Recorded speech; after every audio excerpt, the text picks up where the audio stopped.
ಹಸಿರು ಮರಗಳು, ಹರಿಯುವ ನದಿಗಳು ಮತ್ತು ಬಣ್ಣಬಣ್ಣದ ಹಕ್ಕಿಗಳಿಂದ ತುಂಬಿದ ಒಂದು ದೊಡ್ಡ ಕಾಡಿನಲ್ಲಿ ಗಜರಾಜ ಎಂಬ ಆನೆ ವಾಸಿಸುತ್ತಿತ್ತು. ಅದು ಕಾಡಿನ ಅತಿ ದೊಡ್ಡ ಪ್ರಾಣಿ, ಆದರೆ ಅದರ ಹೃದಯ ತುಂಬಾ ದಯಾಳು. ಎಲ್ಲ ಪ್ರಾಣಿಗಳು ಗಜರಾಜನನ್ನು ಗೌರವಿಸುತ್ತಿದ್ದವು. ಯಾರಾದರೂ ಸಂಕಷ್ಟದಲ್ಲಿದ್ದರೆ ಗಜರಾಜ ಸಹಾಯ ಮಾಡುತ್ತಿದ್ದನು. ಮರ ದಾರಿಯಲ್ಲಿ ಬಿದ್ದರೆ ಅದನ್ನು ತೆಗೆದು ಹಾಕುತ್ತಿದ್ದನು. ಚಿಕ್ಕ ಪ್ರಾಣಿಗಳು ಕೆಸರಿನಲ್ಲಿ ಸಿಕ್ಕಿಕೊಂಡರೆ ಅವುಗಳನ್ನು ಹೊರತೆಗೆದುಕೊಳ್ಳುತ್ತಿದ್ದನು. ಒಂದು ಬೇಸಿಗೆಯಲ್ಲಿ ಕಾಡಿಗೆ ದೊಡ್ಡ ಸಮಸ್ಯೆ ಬಂತು. ನದಿಗಳು ಒಣಗಿದವು. ನೀರು ಕಡಿಮೆಯಾಯಿತು. ಪ್ರಾಣಿಗಳು ಭಯಪಟ್ಟವು. ಜಿಂಕೆ ಹೇಳಿತು, ನೀರು ಇಲ್ಲದೆ ನಾವು ಬದುಕಲು ಸಾಧ್ಯವಿಲ್ಲ. ಕೋತಿಗಳು ಹೇಳಿದರು, ನಮ್ಮ ಮಕ್ಕಳು ದಾಹದಿಂದ ಬಳಲುತ್ತಿದ್ದಾರೆ. ಸಿಂಹವು ದುರ್ಬಲವಾಗಿತ್ತು. ಗಜರಾಜ ನಿರ್ಧರಿಸಿದನು, ನಾನು ಎಲ್ಲರಿಗೂ ನೀರು ಹುಡುಕುತ್ತೇನೆ.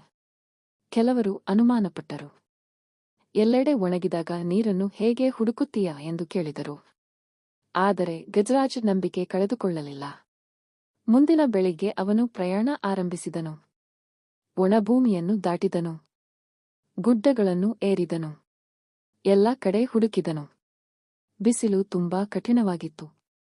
ಆದರೂ ಅವನು ನಿಲ್ಲಲಿಲ್ಲ. ಕೊನೆಗೆ ಕೆಲವು ಹಕ್ಕಿಗಳು ಒಂದೇ ದಿಕ್ಕಿಗೆ ಹಾರುತ್ತಿ